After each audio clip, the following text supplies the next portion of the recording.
চীনের ব্রহ্মপুত্রে নতুন বাঁধ নির্মাণ গত 25শে ডিসেম্বর চীনের সংবাদ সংস্থা প্রকাশ্যে যে ঘোষণা করেছে, জানা ছিল, উপগ্রহ থেকে পাওয়া চিত্র অন্য নানা সূত্র থেকে সকলেরই জানা ছিল, কিন্তু চীনের সরকারি সংবাদ সংস্থা জিনহুয়া সেটা অফিসিয়ালি ঘোষণা করেছে 25শে ডিসেম্বর, এবং তারপর ভারত সরকার প্রতিক্রিয়া জানিয়েছে এই বিষয়টি এমন একটি বিষয় যা আগামী 50-100 বছর ধরে ভারত চীন সম্পর্কের উপর গভীর প্রভাব ফেলতে পারে এবং উত্তর পূর্ব ভারত সহ ভারত, বাংলাদেশ, চীন এই তিনটি দেশের পারস্পরিক সম্পর্কের উপর গভীর প্রভাব ফেলতে পারে। অত্যন্ত গুরুত্বপূর্ণ বিষয়।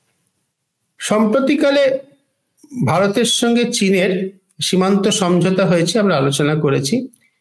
2020 সালের এপ্রিল মে জুন মাসে যে পরিস্থিতির সৃষ্টি হয়েছিল, যেখানে হাতাহাতি সংঘর্ষে ভারতের একজন কর্নেল সহ 20 জন সম্ভবত সৈন্য মারা গিয়েছিলেন। তারপর থেকে সম্পর্কের যে অবনতি হচ্ছিল ক্রমশ, সেটাকে অ্যারেস্ট করা গিয়েছে, সেটাকে থামানো গিয়েছে কিছুদিন আগে। সীমান্তে শান্তি প্রতিষ্ঠা, আগেকার অবস্থান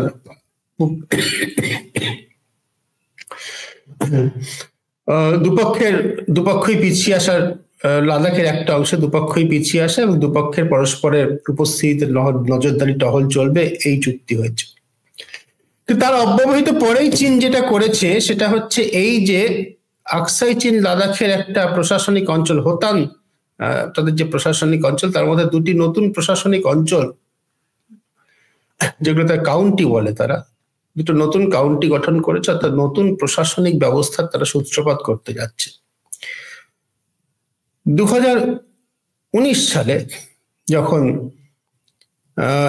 জম্মু কাশ্মীরে 370 ধারা রদ করার সিদ্ধান্ত নিল ভারত সরকার এবং তার ফলে কেন্দ্রশাসিত অঞ্চল লাদাখের জন্ম হলো, তারপর থেকে চীন কিন্তু ধীরে ধীরে এবং অনুচ্চারে বেশ কয়েকটা পদক্ষেপ করেছে আকসাই চীনে এবং লাদাখের চীন অধিকৃত অংশে, যেগুলো ভারতের পক্ষে ধারাবাহিক উদ্বেগের কারণ। তার মধ্যে এটা হচ্ছে সাম্প্রতিকতম।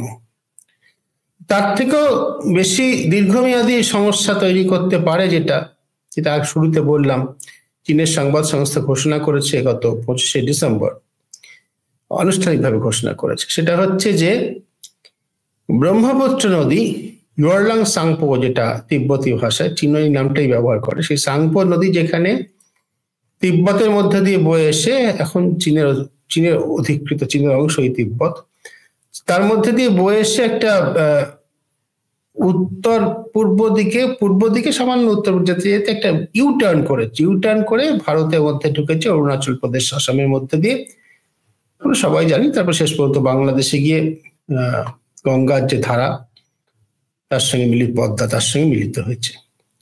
এই ইউটার্নটা যেখানে করেছে, যেখানে তিব্বত থেকে নদীটা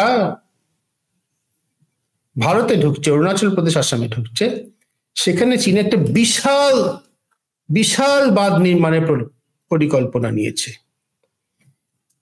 কতটা বিশাল সেটা বোঝানোর জন্য এইটা বলা দরকার, এটা হচ্ছে পৃথিবীর বৃহত্তম নদীবাঁধ হতে চলেছে। এটা বানাতে কত বছর লাগবে, কতদিন সময় লাগবে এখনই স্পষ্ট নয়।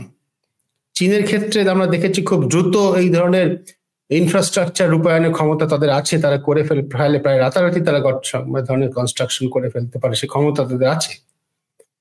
কবে এর কাজ সম্পূর্ণ হবে জানা নেই, কিন্তু বিভিন্ন সংবাদ মাধ্যমের রিপোর্ট অনুযায়ী এই বাঁধ তৈরি খরচ হচ্ছে $137 ট্রিলিয়ন। সংখ্যাটাকে একটু বোঝা দরকার, কি বিশাল পরিমাণ খরচ।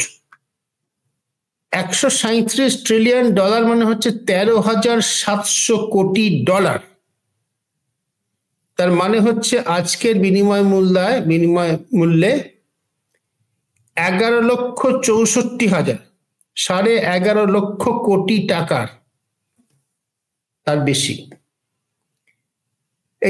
এই পরিমাণ টাকা, এই পরিমাণ প্রকল্পের আন্দাজ করা আমাদের পক্ষে সম্ভব নয়, যেটা তুলনা দেওয়া যেতে পারে যে এই বাঁধ নির্মাণে খরচ হচ্ছে সারা ভারতের কেন্দ্রীয় সরকারের যা বাজেট বছরে, তার 1/4 অর্থাৎ ভারত সরকার যদি সমস্ত কিছু বন্ধ করে দিয়ে সারা বছর আর কিচ্ছু না করে এরকম বাঁধ নির্মাণ করতে যায়, তাহলে 4টি বাঁধ নির্মাণ করতে পারবে। এই বিপুল পরিমাণ টাকা খরচ করে যে বিপুল পৃথিবীর বৃহত্তম নদীবাঁধ তৈরি করার কথা বলা হচ্ছে, তার কি পরিবেশগত ক্ষতি হবে তা নিয়ে অনেক চর্চা চলছে। সেই বিশেষজ্ঞ লেভেলে এবং ডিপ্লোম্যাটিক লেভেলে ভারত বারবার তাদের আকাঙ্ক্ষা, উৎকণ্ঠার কথা, তাদের উদ্বেগের কথা চীনকে জানিয়েছে। কিন্তু চীনের বক্তব্য যে তাদের নিজেদের দেশের অপ্রচলিত শক্তি অর্থাৎ হাইড্রো ইলেকট্রিক পাওয়ার, তা জলবিদ্যুৎ উৎপাদনের জন্য এবং কয়লা বিদ্যুতের উপর, কয়লার থেকে তৈরি হওয়া বিদ্যুতের উপর নির্ভরতা কমানোর জন্য, পরিবেশ দূষণ কমানোর জন্য এটা করা দরকার এবং সেটা করবে। এর ফলে ব্রহ্মপুত্রের জল কতটা ভারত এবং ভারতের মধ্য দিয়ে তা পরবর্তীকালে বাংলাদেশ পাবে তা নিয়ে নানা রকম প্রশ্ন দেখা দিয়েছে। কিন্তু সেসব প্রশ্ন এখন প্রশ্নই, তার উত্তর কেউ জানা যায়নি, আমরা জানি না কেউ এখন। মোদ্দা কথাটা হচ্ছে যে এটা এমন একটা বিষয় যার দিকে যথেষ্ট নজর সরকারের নিশ্চয়ই রয়েছে, কিন্তু মিডিয়ার নেই। মিডিয়ার এবং সাধারণভাবে পরিবেশ সম্পর্কে, মানুষের জীবনযাপন সম্পর্কে আগ্রহী সমাজের অংশের এদিকে নজর থাকা উচিত বলে আমাদের ধারণা, আমরা মনে করছি। সেই জন্য আজকে অনুষ্ঠানে প্রথমে এটা উল্লেখ করলাম।